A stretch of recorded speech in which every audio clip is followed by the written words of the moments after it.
رہے گا یوں ہی ان کا چرچا رہے گا، پڑے خاک ہو جائیں جل جانے والے۔ مدینے کا چاند کل بھی روشن تھا، مدینے کا چاند آج بھی روشن ہے۔ شیخ سعدی نے ایک بڑی خوبصورت بات لکھی کہ تم برے ہو لوگ تجھے نیک سمجھیں یہ بری بات ہے، لیکن تم نیک ہو اور لوگ تجھے برا سمجھیں تو کوئی فرق نہیں پڑتا، تم اللہ کی نظر میں نہیں۔ میرے نبی پاک صلی اللہ علیہ وسلم نے فرمایا جو قرآن پڑھتے ہوئے اٹکتا ہے اللہ اسے ڈبل ثواب عطا فرماتا ہے۔ فرمایا جو زبانی پڑھے سنگل ثواب، جو دیکھ کے پڑھے اسے ڈبل ثواب۔ حضور کیوں؟ فرمایا اس لیے کہ میرا قرآن دیکھنے پہ بھی اللہ ثواب عطا فرماتا ہے۔ حضرت مولا علی رضی اللہ تعالیٰ عنہ جن سے پوچھا گیا تھا اے علی جس کی بارگاہ میں سجدہ کر رہے ہو کبھی دیکھا ہے کہ نہیں دیکھا؟ فرمایا جب علی پہلا سجدہ کرتا ہے جتنی دیر اس کو دیکھ نہ لے کبھی دوسرا کیا بھی نہیں ہے۔ یہ نمازیں تھی ان کی۔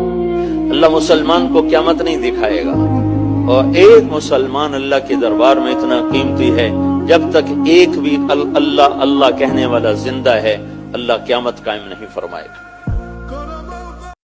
قیامت کے دن نہ تمہارے رشتے ناتے کام آئیں گے اور نہ اولاد، اس روز وہی تم میں فیصلہ کرے گا، اور جو کچھ تم کرتے ہو اللہ اس کو دیکھتا ہے۔ ہم ان قریب تم پر ایک بھاری فرمان نازل کریں گے، کچھ شک نہیں کہ رات کا اٹھنا نفس کو سخت پامال کرتا ہے، اور اس وقت ذکر بھی خوب درست ہوتا ہے۔ دن کے وقت تو تمہیں اور بہت سے شغل ہوتے ہیں۔ آج انسان کا دشمن ہو گیا، جو کام سانپ کرتے تھے آج وہ انسان کر رہے، ایک دوسرے کو ڈسنا، ایک دوسرے کی عزت آبرو اچھالنا اور ایک دوسرے سے نفرت پالنا اور اس کو پروان چڑھانا اس دور کا مشغلہ بنا۔ دل تو کیا چیز ہے ہم روحوں میں اترے ہوتے، تو نے چاہا ہی نہیں چاہنے والوں کی طرح۔ رسول اللہ صلی اللہ تعالی وسلم کی بے ادبی ناقابل برداشت ہے، اس لیے کہ مسلمان کو جب نبی پاک کا نام لیا جائے تو اس کے رونگٹے کھڑے ہو جاتے ہیں، آنکھوں میں روشنی ہوتی ہے، اس کے دل میں نور ہوتا ہے۔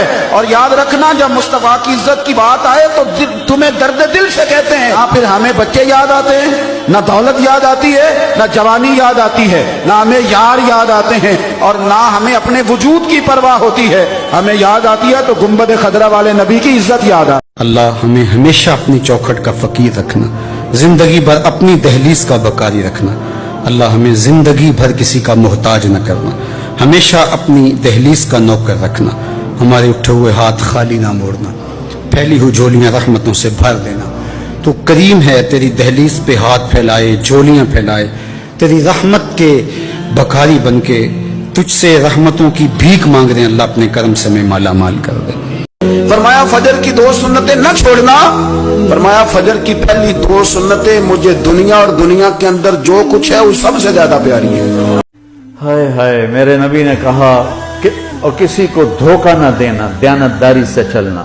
ان 2 صفتوں پر میرے نبی نے فرمایا کہ میرا امتی ہر گناہ کر سکتا ہے، 2 نہیں کرے گا، ایک جھوٹ کبھی نہیں بولے گا، ایک دھوکہ کبھی نہیں۔ قیامت کے دن نہ تمہارے رشتے ناتے کام آئیں گے اور نہ اولاد، اس روز وہی تم میں فیصلہ کرے گا، اور جو کچھ تم کرتے ہو اللہ